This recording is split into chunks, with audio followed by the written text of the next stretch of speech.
Throughout the course of history, humanity has been marked by epidemics that wreak havoc on individuals, communities, and entire societies. I'm Rich Burnett for Wondrium, and in this episode of Perspectives, 5 experts delve into some of the deadliest diseases that have shaped our world, and they consider their far-reaching consequences. We begin in the 1980s as we examine the biology and symptoms of one of the most notorious diseases of our time. In the early 1980s, a new disease began appearing in the United States with an unusual combination of symptoms: swollen lymph nodes, pneumonia, and a rare form of skin cancer. Many of the patients who showed these symptoms soon died. By the summer of 1982, the new disease had been given a name: Acquired Immunodeficiency Syndrome, or AIDS. The story of AIDS and the virus that causes it, HIV, is a great example of how evolutionary biology offers insights in the fields of medicine and public health. The HIV virus is a so-called retrovirus that attacks the human immune system, primarily a type of cell called helper T cells that play a central role in the body's defense against infectious diseases. The virus enters these cells and then makes a copy of its genome that gets incorporated into the genome of the helper T cell. This is a very effective way for a virus to hide because the host can't tell the difference between its own parts of the genome versus the parts that came from the virus. Meanwhile, the virus can make copies of itself using the host cell's machinery. Because the virus is hidden within the host's genome, the only way for the immune system to get rid of this kind of virus is to destroy any cells that have been infected. But by destroying immune cells, the host becomes more susceptible to infections from other pathogens, the hallmark of AIDS. The particular variety of HIV, or human immunodeficiency virus, responsible for the AIDS epidemic is a strain called HIV-1. A closely related virus called SIV, short for simian immunodeficiency virus, affects non-human primates. Comparisons of the genomes of SIV with different strains of HIV-1 allowed researchers to create a phylogenetic tree depicting the evolutionary history of SIV and HIV-1. This analysis showed that HIV-1 evolved from a strain of SIV that infects chimpanzees. So some of the SIV virus switched from infecting chimps to infecting humans. When did that happen? Researchers used a molecular clock to estimate how long it took for the differences in the RNA genome of different HIV strains to evolve. Those studies suggest that the common ancestor of all HIV strains appeared in the early 20th century. What's interesting is, using an evolutionary approach to reconstruct the history of HIV shows us that the virus was infecting humans for more than half a century before the outbreak became more widespread in the 1980s. Another important conclusion from this analysis is that HIV-1 has become very diverse in just a short amount of time. Since it began infecting humans, HIV has evolved into 4 distinct groups, labeled M, N, O, and P, each with a slightly different envelope or outer membrane. The M group is responsible for the majority of HIV infections worldwide. Moreover, a variety of subtypes have evolved within each group that differ in their genome sequence. We now know that HIV evolves rapidly in part because it has the extremely high mutation rate typical for an RNA virus. As one 2015 study put it, RNA viruses exist as extremely diverse populations, with every possible spontaneous mutation along the genome appearing within each patient every day. HIV-1 lacks the ability to proofread for transcription errors, which may occur as often as 1 out of every 1,000 base pairs for every round of copying. And HIV-1 does reproduce quickly. The combined result of rapid copying with a rapid rate of uncorrected mutations is that HIV is evolving even as it replicates within the same host. The virus that is in the host at death from AIDS is not the same virus that caused the initial infection. The evolutionary approach to understanding HIV also revealed the history of a second, less deadly strain of HIV. HIV-2 affects a much smaller number of people, primarily in Africa. HIV-2 is closely related to a strain of SIV that infects a different primate, a monkey called the sooty mangabe. Sooty mangabes are commonly kept as pets in some parts of West Africa. This probably made it easier for the virus to switch hosts and begin infecting humans. Influenza is caused by RNA viruses that mostly infect birds and mammals. Because the RNA of the virus must enter into a host cell in order to reproduce, they have become very specialized on individual host species. Many influenza strains have evolved to be very effective at entering the host cells of birds. Yet, occasionally, a mutation occurs that makes the influenza virus more capable of infecting human cells. This jump to humans tends to occur with some regularity, leading to the seasonal flu outbreaks that occur each year. The annual flu vaccine is made based on predictions about which mutations are most likely to occur, and typically includes at least 3 different strains as a hedge against uncertainty. On rare occasions, mutations occur in a deadly strain of influenza infecting another species that make it capable of infecting humans. In 2009, a strain known as H1N1 evolved from a virulent strain of influenza that was infecting pigs. Although H1N1 went on to displace H3N2 as the most common strain in humans for some years, both are included in flu vaccines, luckily this particular swine flu turned out to be relatively mild in humans. But in 1918, an especially virulent strain of influenza led to a deadly worldwide outbreak. Some patients died within a day of developing symptoms. Yet the strain was able to spread, largely because of World War I. In fact, the conditions were perfect for spreading disease. Soldiers were traveling around the world, living in close quarters. Those that developed the flu were brought to crowded makeshift hospitals. These conditions favored the rapid evolution of a highly virulent strain of influenza that killed 10 to 20% of people that became infected, totaling as many as 100 million people worldwide. DNA since retrieved from victims who perished between the spring of 1918 and the winter of 1919, from a geography spanning Alaska to England, show little variation and are all equally virulent. The name Spanish flu, then, is a xenophobic misnomer. It reflects the fact that the combatant nations of the Great War, which did not end until November of 1918, actively censored news reports of its spread. Only in neutral Spain was the reportage allowed, which gave rise to the erroneous narrative that it had emerged there. Historically, there have been documented influenza pandemics dating back to the late 9th century of our era, all of them zoonotic diseases, just like the Black Death. That is, they're caused by the transfer of germs from animals, in Greek, zoon, to humans. In both cases, as we now know, the rapid spread of zoonotic diseases is traceable to multiple vectors, including the globally mobile population of wild waterfowl and shorebirds, which could, of course, travel widely and rapidly even in ages when humans could not.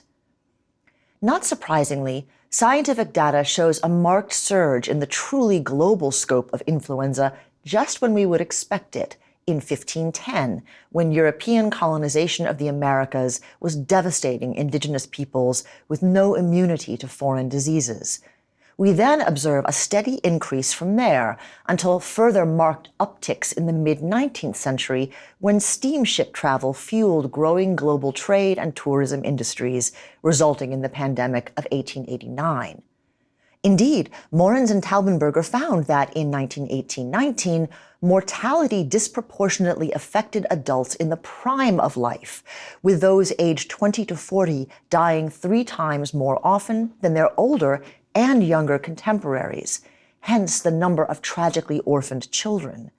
Within this group, the highest mortality rate occurred around the age of 29. That is, among those who had been born during or just after the pandemic of 1889 and who had not benefited from any of its immunological effects. Now, let's move into the 18th century, a time when cures for and prevention of diseases were desperately needed. Let's take a look back in time to a historically important disease, the virus known as smallpox, whose death rate rivaled the plague. One of modern medicine's true triumphs has been smallpox eradication.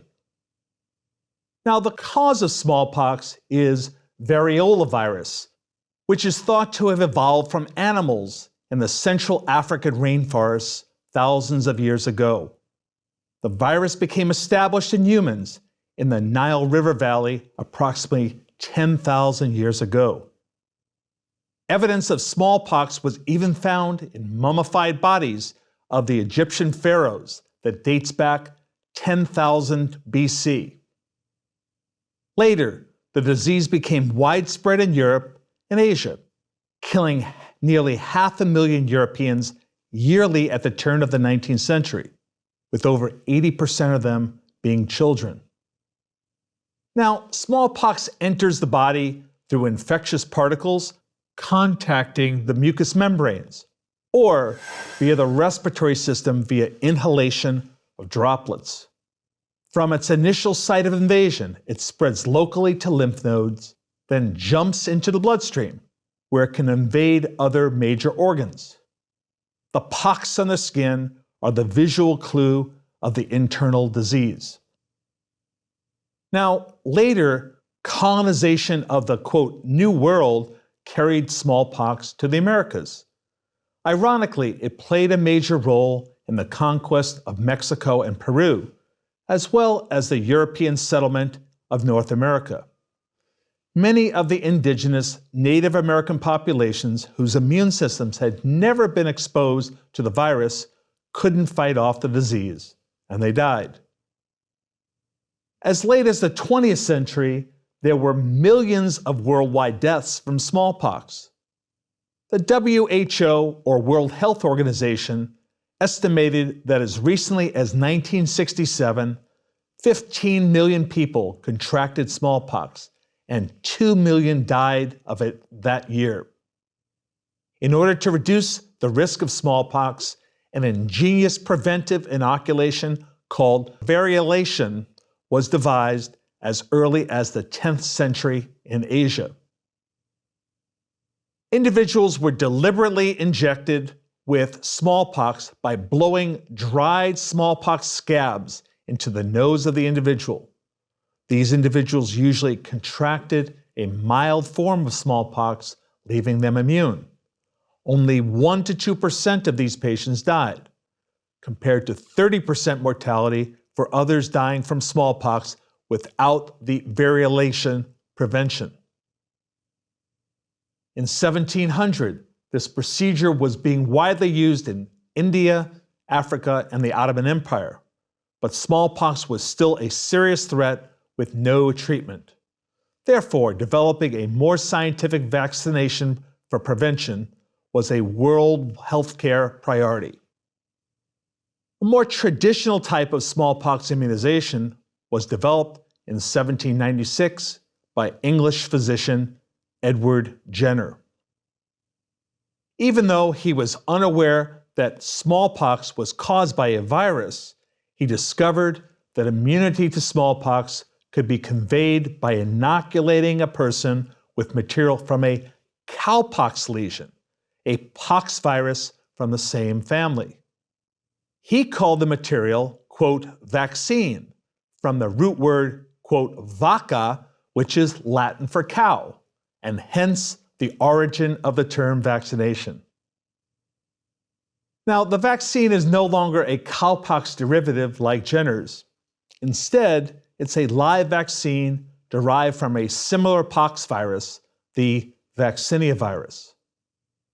The last case of smallpox in the US was in 1949, but in 1967, the disease was still endemic in 31 countries.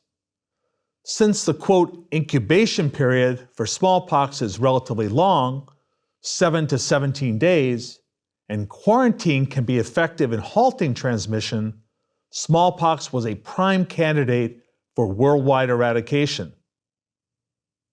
The WHO worked hard over the next 10 years to eradicate the disease, and the last naturally occurring smallpox case in the world was in Somalia in 1977.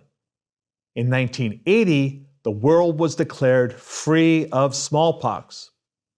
Now, these eradication programs demonstrate how international collaboration and cooperation can have a significant worldly benefit. Except for laboratory stockpiles, smallpox has been eliminated. However, there is heightened concern since 9/11 that the virus might be used as an agent of bioterrorism, and contingency plans are in place by governments around the world. I want to discuss the relationship between global cooling and the spread of the new disease. In the Middle Ages, people blamed disasters on an angry God doubling down on destruction.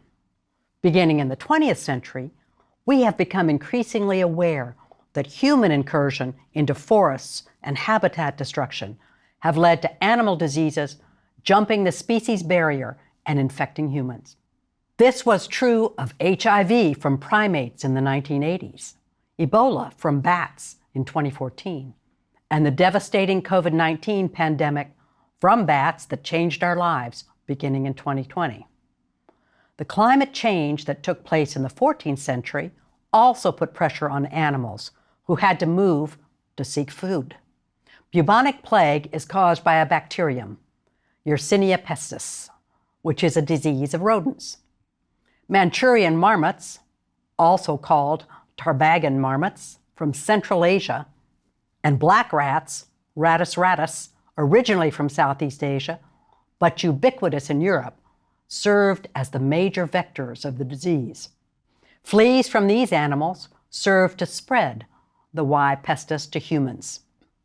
While other rodents also carry plagues, black rats move around as effectively as humans. They joined the caravans along the Silk Road, taking advantage of available food. More importantly, these rats are also called ship rats for their ability to hitch rides on ships. They lived in the holds where they could eat at their leisure and climb down the ropes when ships docked to inhabit new towns, bringing their diseases and fleas with them. Prolific shipping along the Indian Ocean brought the rats everywhere.